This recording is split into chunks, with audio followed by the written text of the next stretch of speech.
اللہ رب کی حمد و ثنا، محبوب کبریا، تاجدار مدینہ، ہادی کل مہدی کل، امام رسول، پیشوائے سبل صلی اللہ علیہ وسلم، آپ کی ذات بابرکات پر درود و سلام کا ہدیہ پیش کرنے کے بعد، معزز اور محترم سامعین و حاضرین کرام، آج کی ہماری گفتگو کا عنوان حضرت داتا صاحب رحمۃ اللہ تعالیٰ علیہ آپ کے حالات زندگی اور آپ کی تعلیمات کے حوالے سے ہے۔ دعا ہے اللہ رب العزت حق اور سچ بات کو بیان کرنے کی توفیق عطا فرمائے، حق اور سچ بات کو سن کے بیان کر کے اس پر عمل کی توفیق سعید عطا فرمائے۔ اللہ رب العزت نے جب حضرت آدم علیہ السلام کو پیدا کرنے کا ارادہ فرمایا، اللہ رب العزت نے کلام مجید میں اس کا تذکرہ یوں ارشاد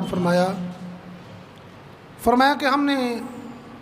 فرشتوں سے کہا انی خالق بشرا من صلصال من حمأ مسنون، اے میرے فرشتوں میں ایک انسان بنانے والا ہوں اور اس کو میں بدبودار اور سیاہ مٹی سے پیدا فرمانے والا ہوں۔ فرشتے کہنے لگے میرے مالک، اے ہمارے مالک، اگر تو نے اس کو سیاہ مٹی سے پیدا کرنا ہے تو یہ اس کی کرتوتیں بھی کالی ہوں گی، اگر اس کو بدبودار مٹی سے پیدا کر رہا ہے تو اس کا اخلاق و کردار بھی برا ہی ہوگا، بدبودار ہوگا۔ اے ہمارے مالک، نحن نسبح بحمدک ونقدس لک، ہم نورانی، ہمیں تو نے نور سے پیدا کیا ہے اور ہم تیری تسبیح و تقدیس کے لیے کافی ہیں۔ اللہ رب العزت نے ارشاد فرمایا اے میرے فرشتوں، تم نے اس کا ایک پہلو دیکھا ہے، دوسرا نہیں۔ فرمایا کہ دوسرا پہلو اس کا یہ ہے وَإِذَا نَفَخْتُ فِيهِ مِن رُوحِي فَقَعُوا لَهُ سَاجِدِينَ، فرمایا جب میں اس میں اپنی روح پھونک دوں گا تم سارے کے سامنے اس کے سامنے سجدہ ریز ہو جاؤ گے۔ تو گویا ہر انسان کے اندر اللہ رب العزت نے دو طرح کی چیزیں رکھی ہیں، ایک اس کی ظلمانی کیفیت ہے اور ایک اس کی نورانی کیفیت ہے۔ جب اس پر ظلمانی کیفیت غالب ہوتی ہے تو انسان برائیاں کرتا ہے، گناہ کرتا ہے، اللہ کی نافرمانیاں کرتا ہے، اور جب اس پر نورانی کیفیت غالب آتی ہے پھر یہ نیک اعمال کرتا ہے، اللہ کے قرب کی طرف جانے کی کوشش کرتا ہے۔ لیکن یہ بات ذہن میں رہے کہ کوئی بھی چیز اپنے آپ نہیں بنتی، اس کا کوئی نہ کوئی کاریگر اور سانع موجود ہوتا ہے۔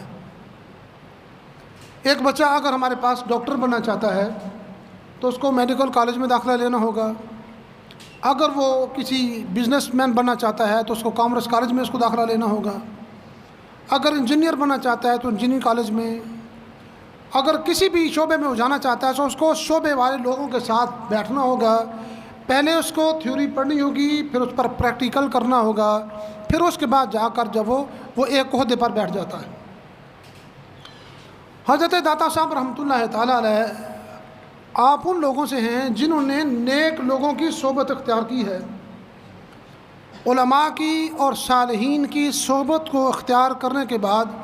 رب تعالیٰ نے آج بھی ان کا نام زندہ رکھا ہے۔ آج 779 برس بیت چکے حضرت داتا صاحب رحمۃ اللہ تعالیٰ علیہ کو، 779 برس، 979 برس بیت چکے ہیں، اور پاکستان کو بنے ہوئے تقریباً 75 سال بھی گزرے ہیں، 75 سال ہونے والے جو ہو گئے۔ تو اس اعتبار سے اگر ہم دیکھیں تو ابھی ہمیں 75 سال میں اپنے ابا و اجداد کا، میں اکثر یہ جملہ کہا کرتا ہوں، ہمیں سے سوائے ان بزرگوں کے یہ جو ایک دو نظر آ رہے ہیں، ان کے علاوہ ہمیں جو نئی جنریشن کو اپنے پردادا کے نام کا بھی علم نہیں کہ پردادا جی کا نام کیا تھا، ہمارے پردادا جی کون تھے۔ لیکن داتا صاحب رحمۃ اللہ تعالیٰ علیہ ان کے حوالے سے اگر میں سے کسی کو پوچھا جائے داتا صاحب کون ہے تو تقریباً میں سے 90% بتانے کے لیے تیار ہوں گے کہ داتا صاحب اللہ کے ولی ہیں، لاہور میں ان کا مزار ہے۔ وجہ کیا ہوئی؟ اللہ پاک نے کلام مجید میں اس کا تذکرہ یوں بھی ارشاد فرمایا ہے فَاذْكُرُونِي أَذْكُرْكُمْ، فرمایا کہ تم میرا ذکر کرو میں قیامت تک تمہارا چرچا کر دوں گا۔ تو یہ بندہ خود بخود نہیں بنتا، اس کے لیے بندے کو کچھ نہ کچھ سیکھنا پڑتا ہے اور زانوِ تلمذ طے کرنا پڑتا ہے، شاگردی اختیار کرنی پڑتی ہے۔ تو حضرت داتا صاحب رحمۃ اللہ تعالیٰ علیہ آپ افغانستان کے رہنے والے تھے، ماں باپ بھی نیک تھے، تو آگے جو اللہ پاک نے ان کو اولاد بھی اسی طرح کی نیک عطا فرمائی۔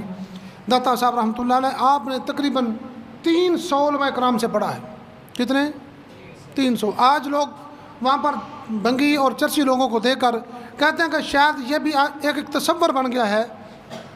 اہل سنت جماعت کے لیے، لوگوں کے دلوں کے اندر بعض جو مخالفین ہیں وہ کہتے ہیں کہ شاید یہ پنگیں اور چرسیں پینا یہ بزرگوں کا طریقہ ہے، یہی وہ لوگ تھے۔ حالانکہ داتا صاحب رحمۃ اللہ تعالیٰ علیہ آپ کے اگر زندگی کا مطالعہ کیا جائے تو آپ نے 300 وقت کے جید علماء کرام سے علم دین حاصل کیا، اور پھر اس کے بعد جہاں بھی پیاس نہیں بجھی تو پھر ایران کے اندر بھی گئے ہیں، اور پھر اس کے بعد آپ ماوراء النہر بھی گئے ہیں، آپ آذربائیجان بھی گئے، تبرستان بھی گئے، بڑے بڑے دور تک آپ نے سفر کر کے بڑے بڑے جب علماء کے پاس بیٹھ کر قرآن و حدیث کا علم حاصل کیا ہے، اور پھر اس کے بعد اس قرآن و حدیث پر عمل کرنے کے لیے جس طرح بچہ پہلے تھیوری کرتا ہے پھر اس کے بعد پریکٹیکل ہوتا ہے، ایسے ہی پریکٹیکل کے لیے آپ نے ملک شام کا سفر کیا، اور وہاں پر حضرت ابو الفضل محمد بن حسن الخطلی رحمۃ اللہ تعالیٰ علیہ آپ ان کی صحبت میں گئے، 10 سال تک ان کی خدمت میں رہے ہیں، اور پھر رب تعالیٰ نے حضرت داتا صاحب رحمۃ اللہ علیہ کا نام پوری دنیا کے اندر روشن فرما دیا ہے۔ جب آپ لاہور میں تشریف لائے ہیں اس وقت آپ کی عمر مبارک 31 برس ہے۔ آج ہمارے بچے اگر باہر جانے کے لیے ڈونکی بھی لگانا چاہیں تو ہم اپنے 18 سالہ بیٹے کو بھی 14 سالہ بچے کو بھی وہاں پر بیچنے کے لیے تیار ہیں، لیکن دین کے لیے 70 سال کا بوڑھا بھی ہو جائے تو دین سمجھنے کے لیے نہیں آتا، اس کو مسجد میں آنا بڑا مشکل ہے۔ لیکن اگر اسی بابا جی کو کہا جائے کہ حالات تھوڑے سے پتلے ہو جائیں تو وہ اگر 50-60 سال کا بھی ہو تو کہتا ہے کہ میں باہر ہو کے چکر لاؤں، تو پھر اس کے بعد واپسی آ کے پھر بچے نہ رواں۔ یعنی دین کے لیے ہمارے پاس وقت نہیں۔ میں قربان جاؤں حضرت داتا صاحب کے والدین پر جنہوں نے 31 سال کی عمر میں، داتا صاحب خود لکھتے ہیں، فرماتے ہیں مجھے لاہور کے شہر لاہور کا مجھے پتہ ہی نہیں تھا کہ لاہور ہے کدھر۔ جب میرے پھر مرشد نے میری ڈیوٹی لگائی ملک شام سے ہی، فرمایا کہ اے علی تم جا کر جو وہ لاہور جا کر ڈیوٹی کرو۔ میں نے عرض کی حضور مجھے تو لاہور کا پتہ ہی نہیں کہ لاہور ہے کدھر۔ تو پھر انہوں نے مجھے میرے ساتھی احمد سرخسی رحمۃ اللہ تعالیٰ علیہ ان کی ڈیوٹی لگائی، ان کو لاہور کے بارے میں علم تھا۔ فرماتے ہیں میں 31 سال کی عمر میں داتا صاحب رحمۃ اللہ تعالیٰ علیہ آپ لاہور میں تشریف لائے۔ 31 سال کتنی عمر ہوگی؟ یعنی ابھی جوانی جوبن پر ہوتی ہے، اور اس وقت ماں باپ اپنے بچے کو اپنے پاس رکھنا اور اس کی خدمت جب وہ پڑھا لکھا ہو تو اس سے پیسے وصول کرنا، یعنی اب ہماری خدمت کا موقع ہے، یہ ہماری خدمت کرے۔ لیکن داتا صاحب رحمۃ اللہ علیہ آپ کے والدین نے اپنے بیٹے کو دین کے لیے وقف کیا، اس یہی وجہ ہوئی کہ آج داتا صاحب کا نام بھی زندہ ہے، ان کے والدین کا نام بھی زندہ ہے۔ تو اس لیے کوئی ایسا کام کریں کہ جس کی وجہ سے ہماری آنے والی نسلیں، میں اکثر یہ سادہ سا جملہ کہا کرتا ہوں، ہماری آنے والی نسلیں ہمیں کیا کہیں گی کہ ہمارے باپ دادا نے ہمارے لیے کیا کیا۔ مکان بنانا، کوٹھیاں بنانا یہ کمال نہیں، اصل کمال یہ ہے کہ اپنی اولاد کو دین کی طرف لگا کر جانا کہ بعد میں وہ کہیں کہ ہم مسلمان ہیں۔ اگر آج ہم نے اپنی اولادوں کو دین والا ماحول نہ دیا، قرآن و حدیث کا ماحول نہ دیا، تو یہ بات سمجھ لیجئے کہ آنے والی نسلیں ہمیں وہ جانے کے بھی نہیں کہ مسلمان کیا ہوتے ہیں اور مسلمانوں کا طریقہ کار کیا ہوتا ہے۔ خود نبی کریم علیہ الصلوۃ والسلام نے ارشاد فرمایا ایک وقت مسلمانوں پر آنے والا ہے کہ اسلام صرف نام کا رہ جائے گا اور قرآن صرف رسماً پڑھا جائے گا۔ تو یہی صورتحال ہوگی کہ جب ہم اپنی اولادوں کو دین کی طرف لائیں گے نہیں، دین کی طرف راغب ہی نہیں کریں گے، تو پھر یہی صورتحال پیدا ہوگی۔ تو اللہ رب العزت نے جو انسان کے اندر 2 پہلو رکھے، نورانی اور ظلمانی، ان کے اندر جب انسان برے لوگوں کے پاس بیٹھتا ہے تو ظلمانی کیفیت غالب آ جاتی ہے، انسان گناہ کرنے لگ جاتا ہے، اور جو ہی انسان کسی نیک بندے کی صحبت میں بیٹھتا ہے، قرآن مجید میں اللہ رب العزت نے ارشاد فرمایا وَاصْبِرْ نَفْسَكَ مَعَ الَّذِينَ يَدْعُونَ رَبَّهُمْ بِالْغَدَاةِ وَالْعَشِيِّ، فرمایا کہ ان لوگوں کے پاس بیٹھ جو لوگ دن رات میرا ذکر کرتے رہتے ہیں، ان ذکر کرنے والوں کی برکت کیا ہے؟ فرمایا کہ وہاں پر میری رحمتیں نازل ہوتی ہیں، وہاں پر میرے فرشتے نازل ہوتے ہیں، اور جب وہ مجلس ختم کر کے وہاں سے اٹھ کر جاتے ہیں میں سب کے گناہوں کو معاف فرما دیتا ہوں۔ حضرت علامہ محمود علوسی بغدادی رحمۃ اللہ علیہ آپ فرماتے ہیں اللہ رب العزت نے اپنی قدرت کاملہ کے ساتھ سمندر کے اندر اتنا نمک رکھ دیا ہے، اتنا نمک رکھا ہے کہ دنیا کے جتنے بھی فاسد مادے جا کر سمندر کے اندر گرتے ہیں تو جب وہ گرتے ہیں تو سمندر کے نمک کی وجہ سے وہ سارے فاسد مادوں کے اثرات ختم ہو جاتے ہیں۔ فرماتے ہیں ایسے ہی جو بندہ ذکر کرنے والا ہو، اللہ کو یاد کرنے والا ہو، شریعت پر عمل کرنے والا ہو، جب اس بندے کے پاس کوئی گناہ گار بندہ، جب کوئی بد کردار آدمی جب اس کی صحبت میں آتا ہے، اس کے پاس بیٹھنا اٹھنا شروع ہو جاتا ہے، رب تعالیٰ اس بندے کو بھی نیکوکار اور صالح بنا دیتا ہے۔ حضرت سلیمان علیہ السلام کے پاس مچھر نے آ کر ایک شکایت کی۔ مچھر آ کر کہنے لگا کہ اے اللہ کے نبی، مجھے ہوا کے خلاف ایک جب وہ درخواست دینی ہے کہ میں جب کسی بندے کا خون چوس رہا ہوتا ہوں تو یا اچانک ہوا کا تیز جھونکا آتا ہے، مجھے اڑا کر دور پھینک دیتا ہے، اور آپ ہوا سے پوچھیے کہ یہ ایسا کیوں کرتی ہے۔ تو حضرت سلیمان علیہ السلام نے ہوا کو حکم دیا کہ ہوا حاضر ہو۔ جب ہوا آئی تو مچھر دور جا کے گر پڑا۔ تو سلیمان علیہ السلام نے فرمایا کہ ادھر آؤ، اس کے سامنے ٹھہرو تو صحیح، کچھ بات تو کرو، دلائل تو دو۔ کہنے لگا حضرت میں اس کے سامنے کھڑا کیسے ہوں، یہ ہوا ہے، یہی تو مجھے شکوہ ہے اس سے کہ جب یہ آتی ہے تو مجھے وہاں سے بھاگ جانا پڑتا ہے۔ صوفیہ کرام فرماتے ہیں ایسے ہی جب انسان کسی نیک بندے کی صحبت میں بیٹھنا شروع ہوتا ہے، اس کی صحبت میں جب اللہ رب کی رحمت کی ہوائیں اور گٹائیں وہاں پر چلتی ہیں تو اللہ رب کی اس رحمتوں کی وجہ سے اس بندے کے سے برائیوں کے اور بد کرداریوں کے مچھر وہ دور جا کر گر پڑتے ہیں، اور انسان جب وہ نیک اور صالح بن جاتا ہے۔ حضرت داتا صاحب رحمۃ اللہ تعالیٰ علیہ، آپ نے حضرت مالک بن دینار کا ایک قول نقل کیا ہے۔ آپ فرماتے ہیں کہ جو بندہ نیک اور صالح بننا چاہتا ہے اس کے لیے کچھ چیزیں ضروری ہیں۔ فرماتے ہیں اس کے لیے 3 چیزوں کا ہونا ضروری ہے۔ اجتنب عن صحبت ثلاثۃ اصناف، فرماتے ہیں 3 طرح کے لوگوں سے بچنا ہے۔ فرماتے ہیں نمبر 1 وہ عالم دین جو بڑے بڑے وڈیروں اور سرمایہ داروں لوگوں کے ساتھ تعلق قائم کرنا چاہے اور دن رات ان کے گھروں کے چکر لگائے، ان کے ڈیروں کا چکر لگاتا ہو۔ فرماتے ہیں ایسے عالم دین کی صحبت سے بچنا، کیونکہ وہ تو خود دولت کا پجاری ہے، وہ تو خود وہاں پر جا رہا ہے۔ اور اس لیے عربی کا ایک بڑا معروف مقولہ ہے، بئس الفقیر علی باب الامیر ونعم الامیر علی باب الفقیر۔ فرماتے ہیں کہ سب سے برا عالم اور برا فقیر وہ ہے جو کسی امیر کے دروازے پر جاتا ہے، اور بہترین امیر آدمی وہ ہے جو کسی فقیر کے دروازے پر آتا ہے۔ تو فرماتے ہیں داتا صاحب رحمۃ اللہ علیہ، فرماتے ہیں کہ اس عالم کی صحبت سے بچنا جو دنیا کے دنیا دار لوگوں سے اور بڑے بڑے سرمایہ دار لوگوں سے جو تعلق بنانے کی کوشش کرتا ہے، اور گورنمنٹ لوگوں کے ساتھ اور بڑے بڑے عہدیداروں کے ساتھ اپنے تعلق بنانے کی کوشش کرتا ہے، ایسے بندے کی صحبت میں نہ بیٹھنا، کیونکہ وہ تجھے برباد کرے گا، وہ تجھے حقیقت حال صورتحال سے آگاہ نہیں کرے گا، وہ سمجھے گا کہ بس وہ گول مول بات کر رہا ہے، اس کی فطرت بن جائے گی۔ اس لیے ایسے بندے کی صحبت سے بچنا۔ دوسرا فرمایا کہ والفقراء المداہنین، فرمایا کہ تیسرا وہ فقیر کے روپ میں بندہ جو اپنے آپ کو ظاہری طور پر اللہ والا کہتا ہو لیکن اس کی صورتحال یہ ہو، اگر اس کے سامنے شریعت کے احکامات بیان کیے جائیں، کہا جائے کہ نماز ادا کرو، کہا جائے قرآن پڑھو، کہا جائے حدیث اللہ کے نبی کا فرمان یہ ہے، وہ کہتا ہے کہ یہ ساری مولوی دی گلان، کوئی اس کی ضرورت نہیں، اسی پہلے ہی پہنچے ہیں، سامنے نہ چیزیں دی لوڑ کوئی نہیں۔ تو فرماتے ہیں کہ ایسا بندہ جو بندہ شریعت کا انکار کرنے والا ہو، فرماتے ہیں میرے بیٹے ایسے بندے کی صحبت سے بھی بچنا، وہ تجھے بھی گمراہ کر دے گا، خود تو گمراہ ہوا ہی ہے، تجھے بھی گمراہ کر دے گا۔ اور فرماتے ہیں کہ تیسرا بندہ، فرماتے ہیں والمتصوفۃ الجاہلین، فرماتے ہیں کہ وہ بندہ جس بندے نے باقاعدہ طور پر کسی ولی کامل کی صحبت اختیار نہ کی ہو، اس کی صحبت میں بیٹھا نہ ہو، اس کا بیعت نہ ہوا ہو، اس سے اسباق نہ لیے ہوں، اور خود ہی جب وہ جس طرح آج کل ہوتا ہے جس کو 4 تویز لکھنے آ جائیں وہ کہتا ہے میں بھی پیر ہوں، جس نے جب وہ شعبہ بازی شروع کر دی لوگ کہتے ہیں یہ بھی بہت بڑا پیر ہے۔ بلکہ پچھلے دنوں کسی نے مجھے ویڈیو سینڈ کی، ایک بندہ ہے وہ پھلوں کے اندر سے پیسے نکالتا ہے، کبھی کچھ کرتا ہے کبھی کچھ کرتا ہے، تو کہتا ہے لوگوں نے مجھے کہنا شروع کر دیا مجھے بابا جی ہمارے لیے دعا کریں۔ وہ اپنا کوئی ٹرک اس نے بنایا ہوا ہے، لوگ اس کو اللہ کا ولی سمجھنا شروع ہو گئے۔ ہمارے استاد گرامی رحمۃ اللہ تعالیٰ علیہ آپ فرمایا کرتے تھے، علامہ نصرت اللہ مجددی رحمۃ اللہ علیہ، آپ فرماتے ہیں کہ لوگوں کے ذہنوں کے اندر اب یہ تصور بن گیا ہے کہ پیر اسے کہتے ہیں کہ جو بہت زیادہ گندا ہو اور اس نے کبھی نہ اس نے غسل کیا ہو، نہ اس نے جب وہ کبھی نہایا ہو، اور نہ اچھے کپڑے پہنو، لوگ سمجھتے ہیں یہ بڑا بڑا کرنی والا پیر ہے۔ تو جو بندہ خود ہی پاک اور صاف نہیں، وہ اس بندے پر اللہ کی رحمت نازل کیسے ہوگی؟ جو بندہ ناپاک ہوتا ہے، جو چیز ناپاک ہوتی ہے، اس بندے کے پاس اللہ کی رحمت اس بندے سے ناراض ہوتی. اس لیے حضور نے فرمایا کہ جو بندہ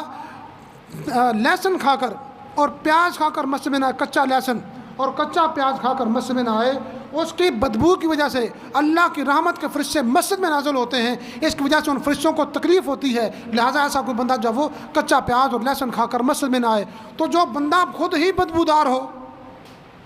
جو خود ہی بدبو کا پرندہ بنا ہوا ہے، اس پر اللہ کی رحمت کیسے نازل ہوگی؟ وہ ہماری مصیبتیں کس طرح حل کرے گا؟ تو اس لیے ایسے بندے کی صحبت سے بچیں. جس بندے نے کبھی نہ غسل کیا، نہ نماز پڑھی، نہ شریعت کی پابندی کی، تو فرماتے ہیں جس بندے نے خود کسی صالح آدمی کی صحبت اختیار نہیں کی، ایسے بندے کی صحبت سے بھی بچنا چاہیے. اور پھر فرماتے ہیں حضرت مالک بن دینار کا ایک قول نقل کیا ہے. آپ فرماتے ہیں حضرت مالک بن دینار فرماتے ہیں کہ اس بندے کی صحبت سے بھی بچنا، اس بندے کی صحبت سے بچنا جس سے تجھے کہنا پڑے کہ میرے لیے دعا کرے، جس سے کہنا پڑے کہ میرے لیے دعا کرے. دعا اس دوست کے لیے لازمن ہوتی ہے جو بندہ کسی کے دل کے اندر رہتا ہو. انسان خود بخود اس کے لیے دعا کرتا ہے، جس طرح اولاد اپنے ماں باپ کے لیے دعا کرتی ہے. میں اکثر یہ جملہ کہا کرتا ہوں کہ ماں باپ کی دعا سے بڑھ کر کسی کی دعا نہیں، لیکن بات یہ ہے کہ دعا لینے کا طریقہ بندے کو ہونا چاہیے کہ ماں باپ سے دعا لینی کس طرح ہے. اور یہ کرام کی دعائیں بھی اللہ کی بارگاہ میں قبول ہوتی ہیں، صالحین کی دعائیں بھی قبول ہوتی ہیں، علماء کی دعائیں بھی قبول ہوتی ہیں. لیکن سب سے ضروری امر یہ ہے، جو بندہ اپنے ماں باپ کا نافرمان ہو، جو اپنی ماں کا نافرمان ہے، جو اپنے باپ کا نافرمان ہے، وہ دنیا کے بڑے سے بڑے ولی کے پاس بھی چلا جائے، کوئی اللہ کا ولی اس کی مصیبت کو دور نہیں کر سکتا. اس کے حق میں ہاں یہ ہو سکتا ہے اگر وہ اللہ کا ولی اس کو کہے کہ جا کر اپنے والدین کو راضی کر لے، اور ان کو راضی کرنے کے بعد پھر میں تیرے لیے دعا کرتا ہوں، تو پھر وہ یقیناً امید ہے کہ رب تعالیٰ اس کی دعا کو قبول فرما رہے. اور ایسے ہی نبی کریم علیہ السلام نے اس لیے فرمایا صحابہ اپنی پاکیزہ زبان سے دعا کیا کرو، پاکیزہ زبان سے دعا کیا کرو. صحابہ نے عرض کی یا رسول اللہ پاکیزہ زبان سے مطلب کیا ہے؟ کریم آقا علیہ السلام نے فرمایا جب انسان اپنے کسی مسلمان بھائی کے لیے دعا کرتا ہے، مسلمان بھائی کے لیے دعا کرتا ہے، رب تعالیٰ اس کی زبان کو پاک فرما دیتا ہے. اور پھر اللہ کے فرشتے عرض کرتے ہیں الہ العالمین اس نے جو اپنے بھائی کے لیے دعا کی ہے، الہ العالمین پہلے اس کو عطا فرما، پھر اس کے بھائی کو بھی عطا فرما. اور پھر فرماتے ہیں کہ ایک اور دوست وہ کون سا جس کی صحبت سے تم نے بچنا ہے؟ فرماتے ہیں وہ ایسا بندہ ہے کہ جس کی ایک صحبت کی گھڑی بھی ایک گھڑی کی صحبت جس بندے کو نفع دے، اس بندے کے لیے بھی انسان دعا نہ کرے، اس بندے کے لیے جب وہ دعا نہ کرے تو یہ بندے کی یہ کمینگی ہے کہ انسان ایک بندے کے پاس رہا اور اس کے ساتھ کھاتا پیتا رہا، اس پر مشکل وقت آیا ہے تو اس کے لیے کبھی اس کے منہ سے دعا بھی نہیں نکلی یا اللہ میرے پرادے اوکھا ویلا ہے، اس کے لیے آسانی پیدا فرما دے.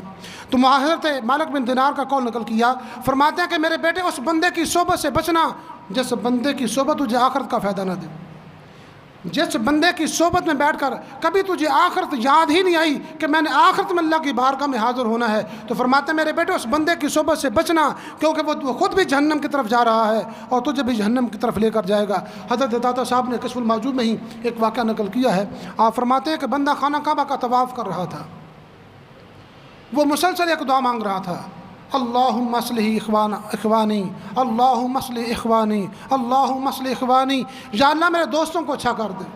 یا اللہ میرے دوستوں کو اچھا کر دے، یا اللہ میرے دوستوں کو اچھا کر دے. وہ طواف کرتا جا رہا ہے، دعا کرتا جا رہا ہے، طواف کرتا جا رہا ہے، دعا کرتا جا رہا ہے. لوگوں نے کہا کہ یہ تم کیا کر رہے ہو؟ اپنے دوستوں کو ہی دعا کرتے جا رہے ہو، اپنے لیے بھی کچھ مانگ لو.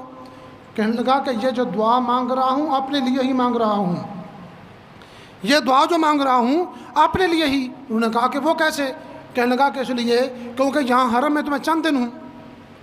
چند دن یہاں پر رہوں گا، مہینہ رہوں گا، 10 دن رہوں گا، 20 دن رہوں گا،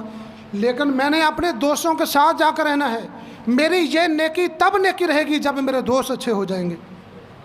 اگر میرے دوست برے ہوئے اور جا کر میں ان برے دوستوں میں پھر بیٹھوں گا تو پھر برائی مجھ پر غالب آ جائے گی، وہی ظلمت مجھ پر پھر غالب آ جائے گی. آج اگر اللہ کے گھر میں آنے کی وجہ سے رب نے میرے گناہوں کو معاف فرمایا ہے، مجھے نور عطا فرمایا ہے، مجھے اپنے نور میں رنگ دیا ہے اور میرے گناہوں کو معاف فرما دیا ہے، لیکن جو ہی میں اپنے گھر میں پہنچوں گا، اپنے دوستوں کی صحبت میں پہنچوں گا، اگر وہ برے ہوئے تو پھر میں بھی اسی طرح کا پھر ہو جاؤں گا. اس لیے میں دعا کر رہا ہوں یا اللہ میرے دوستوں کو اچھا کر دے، یا اللہ میرے دوستوں کو اچھا کر دے. اس بات بزرگ فرماتے نیکاں دے سنگ لگے یارو تے میرے چولی پھل پینی